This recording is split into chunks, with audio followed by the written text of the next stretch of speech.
some love, ladies and gentlemen. This is my friend and yours, Pedro Miguel.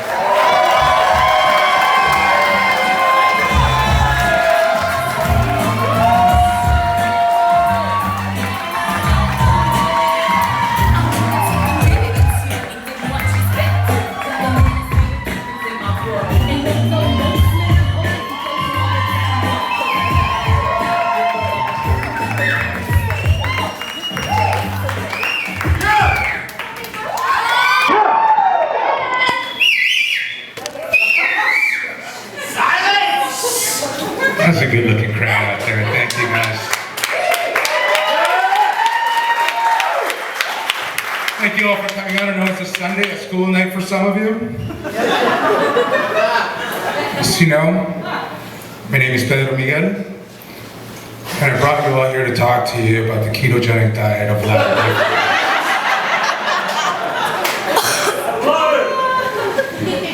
But I want to share with you the time when I decided that it was time to drop some weight. I was in the middle of having sex. I was really getting into it. I'm getting all breathless. Then I thought to myself, Pedro, this would be a lot more fun if someone else was here.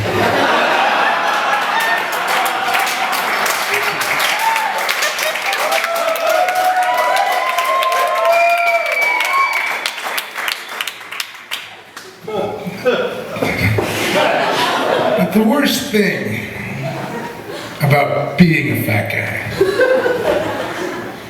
the second worst thing about being a fat guy, is traveling. Doesn't matter how the fuck you do it, it sucks. You walk, your feet hurt, your knees hurt, your soul hurts a little bit, and you go through shoes like strippers go through panties. And a lot of you that know me know that I know that's a fact.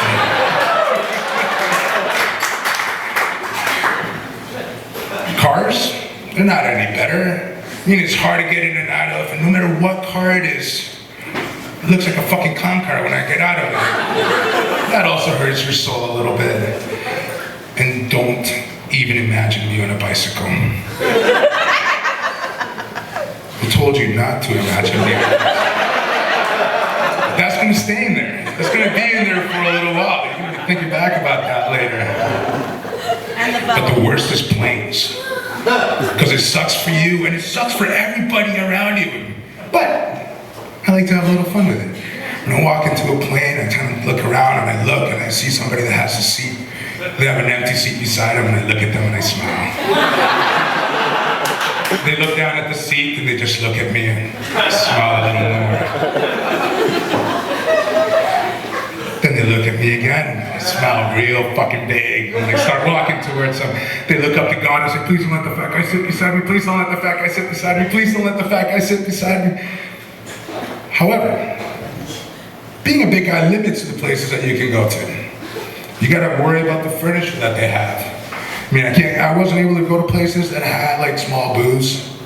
And you know those white plastic chairs? Now you imagine me in a white plastic chair. Those were my mortal enemies. But the one piece of furniture that you need to trust is your bed. And in my life, I have broken several beds. And for the most part, I was having a lot of fun before they broke. Except the first one.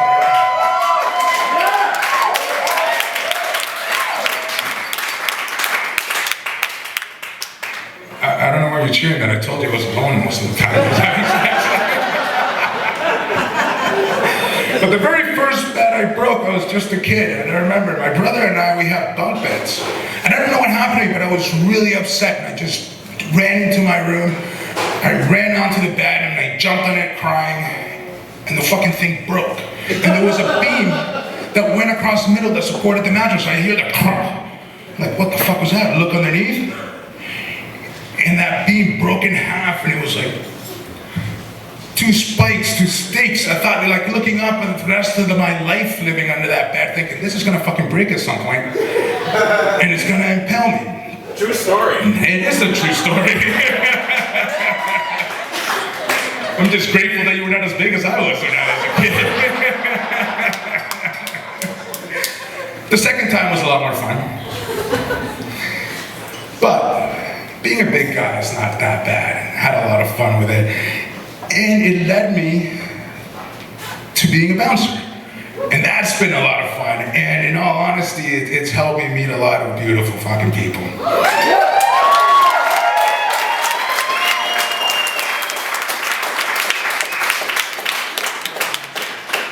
But let me tell you about my first gig.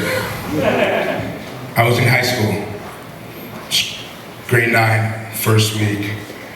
I'm walking down the hallway. I'm scared shitless because I don't know what the fuck is gonna happen. I've seen the movies, I heard the horror stories about all the shit that white kids do to other kids and hazing, where there's a paddle to the ass, a hockey stick in the ass, but worse, getting shoved into a locker. That thing, I was so afraid of it, because I'm like thinking, how the fuck am I gonna fit in there? They're gonna have to wedge me in there pretty good. How the fuck am I gonna, what the fuck am I gonna eat once I'm in there? And that's the sort of shit that fat kids worry about. Right? So I'm walking down the hall, and this guy walks up to me, and not just any guy. This is Chad. He was the coolest kid in school. He was the captain of the varsity sports team. He walks up to me and he's like, hey man, having a party on Saturday and I want you to be there. I'm like, fucking right, I made it. I'm like, I'm gonna fucking be there, man. For sure. It's like, dude, I'm there, because, you know, he's a white guy and that's what you call white people back then. Then the weekend comes and I'm like, fuck man, I'm like so fucking happy about this. I take extra time getting ready, got some Axe spray so I can smell good. I got this little tie with a fucking piano on it. Ready to live La Vida Loca after that one.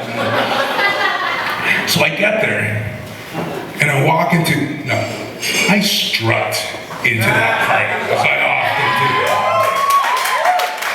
Then I see Chad. I stick my hand out to say thank you to my host. He puts a fucking clipboard in it. What? A clipboard with a guest list. He's like, only let people in that are on the list. And hot girls. I'm like, all right. Then he says to me, and we're gonna pay you in beers. And that's when I discovered alcohol. The best thing is, most of the people laughing here have seen me when I'm drinking, so they know that that night cost those people a shitload of money. But Chad walks up to me a couple hours later, he was like, hey man, I thought I told you not to let hot girls in. I look at him. Dude, I'm a fat 15-year-old boy. They're all fucking hot to me.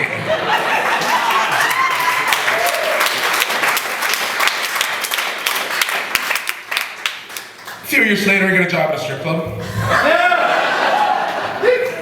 Working at a strip club? It's a fucking crazy job, man. Have some amazing nights. I've had some shitty nights. I've had people shot at. I've been shot at. I've had people try to stab me. Had a guy try to hit me with a mop. I mean, how the fuck do you get a mop into a strip club?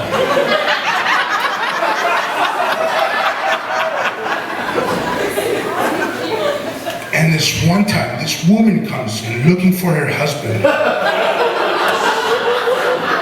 I don't know what he did to her, but he laughed and came in there. I think he was looking for fucking sanctuary. So I went in there and she's pissed off and she takes it out on me. She had a knife tied at the end of her sweater. And she's swinging that shit around like she was fucking Jackie Chan in a Kung Fu movie. But that's nothing. The worst was this dude. Yeah, white guy. 140 pounds, soaking wet. And he decides it'd be a good idea to take on a 365-pound bouncer.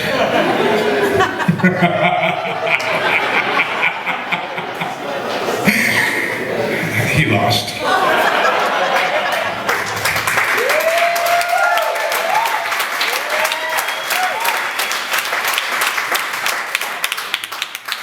He was gonna lose, but I didn't want to hurt the guy. So I gained control of it, wrap him up, and they choke him out. But before I choke him out, I whispered to him something that I've said to most people before I choked him out. When you go to sleep, I'm gonna fuck you.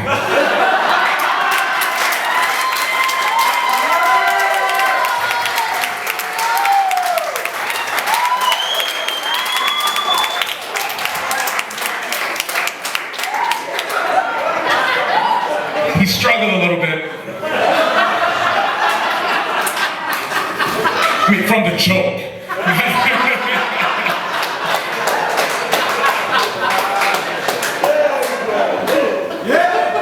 And he shat himself. So I get rid of him. But for the rest of the night, no matter where I went, whether I'll go in where the girls are dancing and like smell like shit. Go over here, go to the VIP section over here, this side smell like shit. I'm like, what the fuck is going on? Then I look down. There's this tiny little nugget of shit on my brand new cherry box. That was the worst night of my life. But, you know, it was worth it, man. It was so worth it because working at a strip club has a lot of perks. And Molly, and Eve.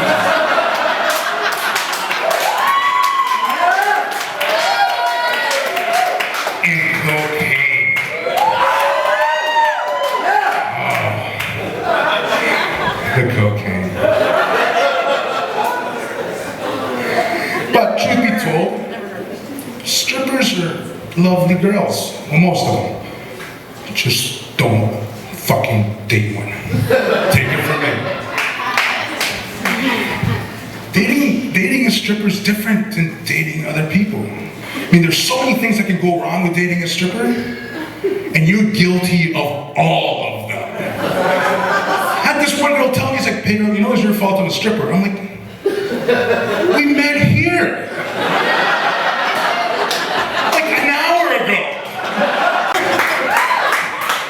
But you try to get that thing where you're just getting to know each other, so you play on your cards, right? You put your cards on the table. You come up and I'm like, go in and I'm like, put my card down. I'm like, I'm a little insecure about my weight.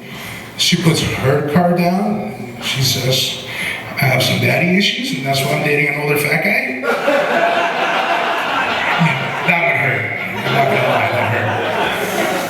Then I put my next card down. I'm like, I need to be told I'm pretty before I get an erection.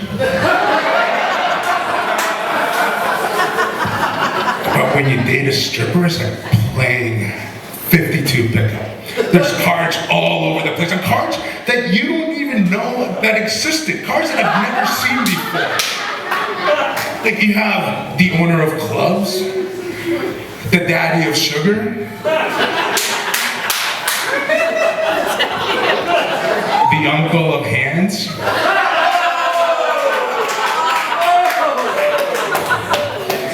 But it was worth it, because sex with strippers is different also, and it's great. And I wasn't used to sex with strippers. I was used to a different kind of sex. I was used to fat people sex. And the thing about fat people sex is we do things a lot different. I mean, we do things that you normally do on special occasions. Like fondue. To you, fondue is just something fun that you do at a party. You get some melted cheese, you dip some stuff in it, you eat it, you get some chocolate, you melt that, you eat that. For us, oh, that shit's fucking hot. You get some melted cheese, You pour it on her titties. She gets some melted chocolate. She pours them on my titties.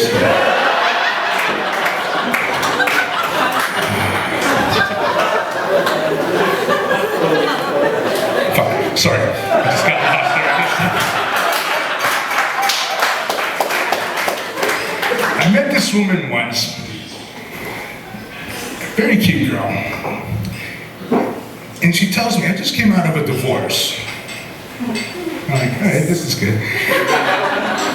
And I was just with a man that doesn't know what a clitoris is.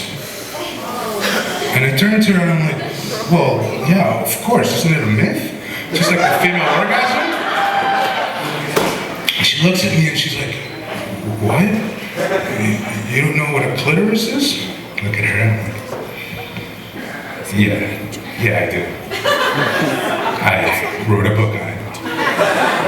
She got excited. She's like, you wrote a book about the clitoris and the woman's vagina? I'm like, yes, I did. So we made love. I showed her what I knew, and then I went home and I wrote a book.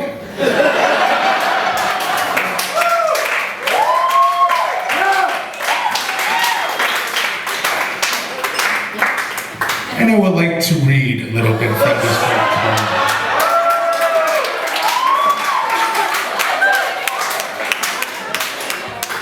Title, please.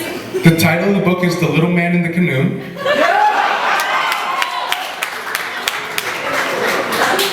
The canoe's gushing. I didn't finish writing it because sometimes it takes a really long time. Dating changes as you get older. And we heard a lot of the ladies talking about the problems with dating. I mean, everything changes when you get older, except my balls. They were wrinkled when I was born. I mean, that wasn't even a joke that I was going to tell. I just wanted all of you to have that image in your head. And now you're thinking about my balls. And now you're thinking about my balls on a bicycle seat.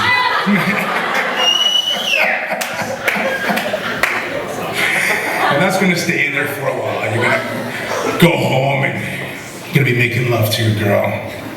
She's going to look at you and say, hey baby, what's wrong? It's taking a long time.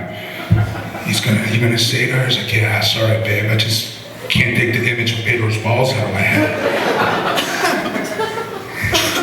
She'll say, yeah, me too, I've come 3 times already.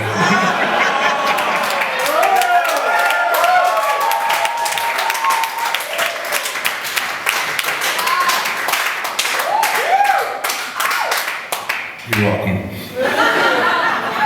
Masturbation changes. I mean, not so much the how. I mean, that's, pretty straight up and down. What changes is the why. At first is that moment of discovery. You're sitting there having a shower, whatever it was, and you rub this thing, and you're like, if I keep rubbing this, it feels good.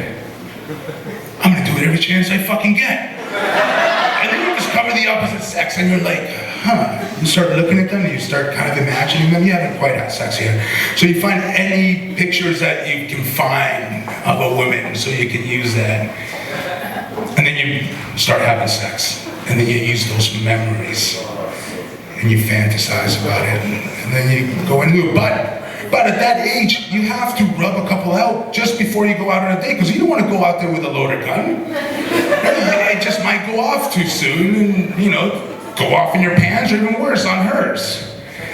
And then you get a little older, and you have to stockpile those bullets, because it takes long, and sometimes you need a day or two notice that you're going to get laid, so that you can load that gun. So that you know that you're going to be able to, sorry, hope I didn't get anything on you.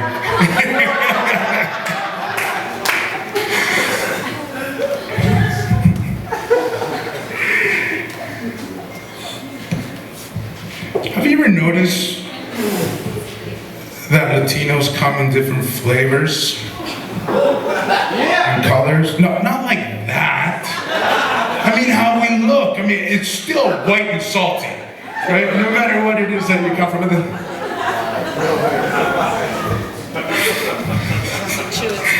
And now that we've gotten to know each other a little bit, I want to tell you a little more about me that you might not know. I was born in Managua, Nicaragua.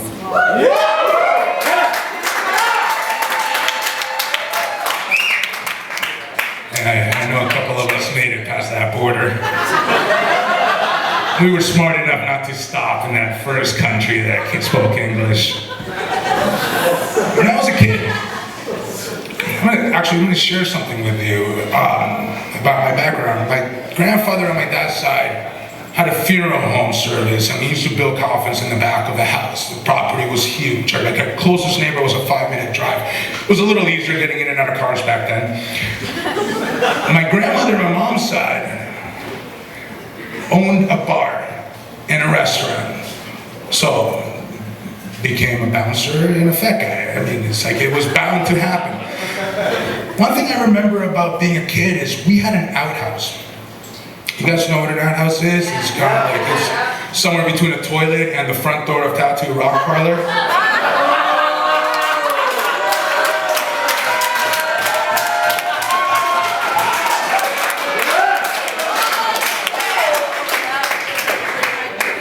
I was not allowed to use it. They thought I was going to fall in, or I don't know what it was, but my grandfather said he can't use it, my mom wouldn't let me use it, but I wanted to. Because it was intended for the people that worked in the factory, and me being a man of the people wanted to use it. And I did. Once. Never again. And I think that's the reason why I'm so grateful to be in Canada. We have running water. Every day I wake up in the morning, I use 1.5 liters of water to wash my piss away. This is amazing. Another memory that I have of Nicaragua, other than the fact that I got beat up a lot by my family, I used to do a lot of stupid shit. I even burned my house one time. But one of my fondest memories in Nicaragua was the night that we got robbed at gunpoint. This guy comes into the restaurant, sticks his gun out, and was like, asks for the money. He tells us all to look down. It was my cousins, my brother, and I were having bean soup. I remember to this day, it's still my favorite. Thank you. We have the bean soup, yes. The guy comes up and he looks at my grandmother and he says, look down. She looks at him. No puto, you're in my house. And I'm gonna remember you. Motherfucker got so scared he gave the money back and ordered some bean soup to go.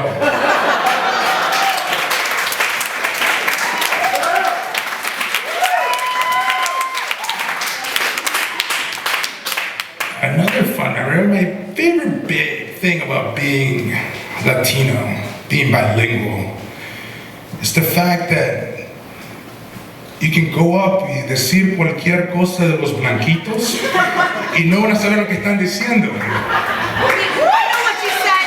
I know what you said. But you can use it. I mean, it's amazing. You can go in and you can get yourself out of situations. You go in and some guys want to fight you. You just gotta step up and say like, hey, me estoy cagando de miedo. Pero como habla la lengua de los narcos, no me vas a hacer ni mierda. And they're gonna look back and they say, what, you guys weren't expecting subtitles? And it can sound romantic too. I mean, you can go up to somebody and say, mi amor, saca la basura para que huele pedo. Right? Or it can sound sexy too. You can go up to somebody.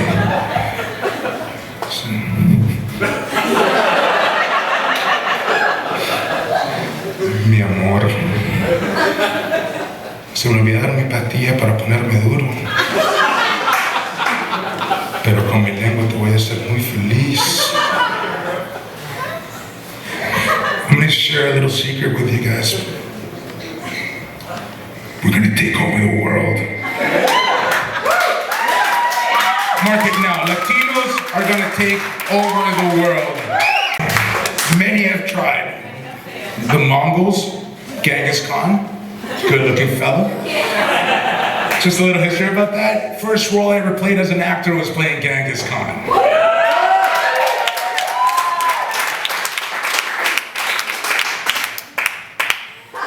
He tried to take over the world, he used a lot of violence. Looked fucking good doing it. The Germans tried. The Christians tried. Through religion. Thank God that shit didn't stick. But the way that we're gonna do it is a little different. Because we have one up. We're already here. We're already doing it. We mow your lawns. Take care of your kids. We grow the coffee that you drink and you love so much. We fuck your women. And ladies, your guys too. I mean, we got some soldadas out there. We got some major booty backing us up. We got J-Lo, we got Cardi B, we got Maria.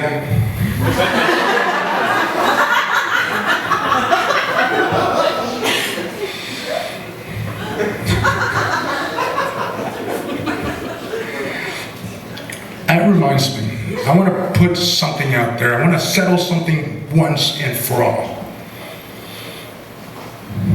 The egg came first. Let me explain. There was a dinosaur.